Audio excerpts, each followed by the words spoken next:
Hidden camera पेट महिलाओं యొక్క అసభ్యకరంగా చిత్రీకరిస్తూ బిజినెస్ ఆనందపడే వ్యక్తులకి ఎలాంటి సూచనలు గతంలో కూడా ఇలా జరిగినాయండి మన హైదరాబాద్ సిటీలో నార్కోలో బిల్డింగ్ ఇట్లా ఉండగానే బిల్డింగ్ లో పెట్టేసి 3 ఫ్లోర్లోని కెమెరా ఫిక్స్ చేసి ఏం జరుగుతుందని రికార్డ్ చేసి ఓనర్ పెట్టారని దీనికి ఏంటంటే 354 సిఐపిసి కట్టారు బెయిల్ అయిపోయింది.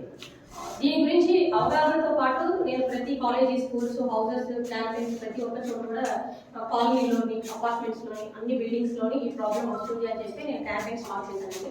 సో 2017లోనే దీన్ని హైకోర్టులో వేయడం జరిగింది. సో ఇలా 5 కెమెరాలు పెట్టేసి హోటల్స్లోని షాపింగ్ షోరూమ్ మొత్తం అన్ని ఇళ్లలో కూడా ఈరోజు ఇలాంటి కేసెస్ ప్రతిరోజు జరుగుతున్నాయి. ఈ ఇన్సిడెంట్స్ అంటే బయటకు వచ్చింది కాబట్టి మనకి తెలుస్తుంది. ఇక్కడ చుట్టుపక్కల ఇది జూబ్లీ హిల్స్ ఏరియా అంటే ఇంత అభివృద్ధి చెందిన ఏరియాలోని నియర్ బై దగ్గర ఉన్న వెంకటగిరి ఏంటి అమీర్పేట్ హాస్టల్స్ మాదాపూర్ ఇక్కడ నియర్ బై చాలా దగ్గరలో ఉన్నాయండి హాస్టల్స్ కూడా మధురా నగర్లో కానీ ఈ రూమ్స్ కానీ హాస్టల్స్ లో ఉండే పిల్లలు ఎక్కువ మంది ఉంటున్నారు.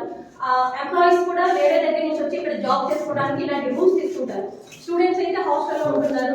కొంతమంది స్టూడెంట్స్ ఇలా రూమ్ తీసుకోవడం ఉండడం కానీ లేకపోతే ఎంప్లాయీ చేసుకోవడానికి వాళ్ళు ప్రజెంట్ జరిగిన వాళ్ళు ఏంటంటే విటిమ్స్ ఇద్దరు కూడా ఎంప్లాయీస్ వాళ్ళ ఎడ్యుకేషన్ కంప్లీట్ అయింది. 2 అమ్మాయిలు 1 అబ్బాయి ఈ హౌస్ తీసుకున్నారు 3 months బ్యాక్ తీసుకొని ఇక్కడ రెంట్ ఉంటున్నారు. 1 month బ్యాక్ తీసుకొని వాళ్ళ దగ్గర కరెంట్ లో ప్రాబ్లం ఉంది వైరింగ్ సెక్షన్ పెట్టాలని ఓనరు సరే అతను తీసుకొని ఇక్కడ వైరింగ్ పెట్టి ఇక్కడ ఎలక్ట్రిషియన్ బోర్డులోని 5 కెమెరా ఫిక్స్ చేయడం జరిగింది 1 month నుంచి. మరి వాళ్ళు అబ్జర్వ్ చేయడంలో 2 days బ్యాక్ అంటే శుక్రవారం నాడు సాయంత్రం వాళ్ళ వెహికల్లోకి వచ్చిందంటే వాళ్ళు అబ్జర్వ్ చేశారు 2 రోజుల నుంచి ఇక్కడ ఏం జరుగుతుంది అనేది ఎలా రికార్డ్ అవుతుంది అనేది రికార్డ్ ఫుటేజ్ లేదు అని అంటున్నాడట ఓనరు. కానీ 2 రోజుల నుంచి ఇక్కడ 5 కెమెరా పెట్టినప్పుడు ఈ రూమ్ లో అందరూ ఉంటున్నప్పుడు ఈ రూమ్ లో రికార్డ్ అవ్వకుండా ఉండదు.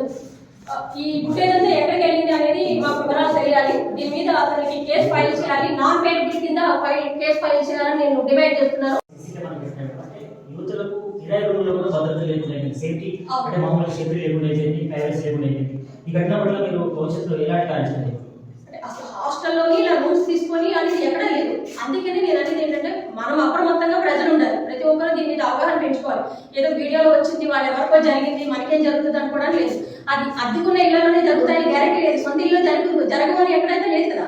ప్రతి సొంత ఇంట్లోని లైట్స్ ఫ్యాన్స్ ఇవన్నీ పెట్టుకుంటూనే ఉంటాం. అపార్ట్మెంట్స్ కడుతున్నారు ఈ రోజు విల్లాస్ కడుతున్నారు. ఎక్కడంటే గ్యారెంటీ ప్రతి ఒక్క దగ్గర సీసీ ఫుటేజ్ పెట్టి వాళ్ళ మొబైల్లో ఆన్ చేసుకుని చూడట్లేదు. ఎంతమంది చూడట్లేదు. సో ఫుటేజ్ అంతా వాళ్ళ దగ్గర ఉంటుంది కదా ఏం జరుగుతుంది అపార్ట్మెంట్స్ అలాగే ఆ నిఘా యత్నం అనేది పోలీస్ డిపార్ట్మెంట్ లో పెరగాలి అంటాను. అప్రమత్తం మహిళల యొక్క రక్షణ ఉండాలి. ఈ విషయంలో కొంచెం సీరియస్ గా ఇంప్లిమెంటేషన్ అమలు జరిగే విధానం వైపు గవర్నమెంట్ చూడాలి. స్టేట్ కానీ సెంట్రల్ కానీ మనం ఎలక్షన్స్ వస్తున్నాయి మేము చెప్తున్నాము ప్రజలకి హామీలు ఇస్తున్నారు. మేము గత 10 సంవత్సరాల నుంచి తిరుగుతున్నాము ఇస్తున్నాము. ఎవ్రీ ఇయర్ ఏం జరుగుతుందో అన్ని కొత్తవే జరుగుతున్న ఇన్సిడెంట్స్ మేము ఇస్తూనే ఉన్నాం.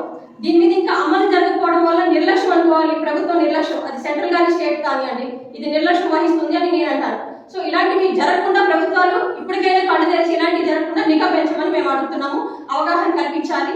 ఆన్లైన్లో ఆఫ్లైన్లో ఎక్కడ పడితే అక్కడ అమ్మకుండా పట్టిదిట్టం చేయాలి.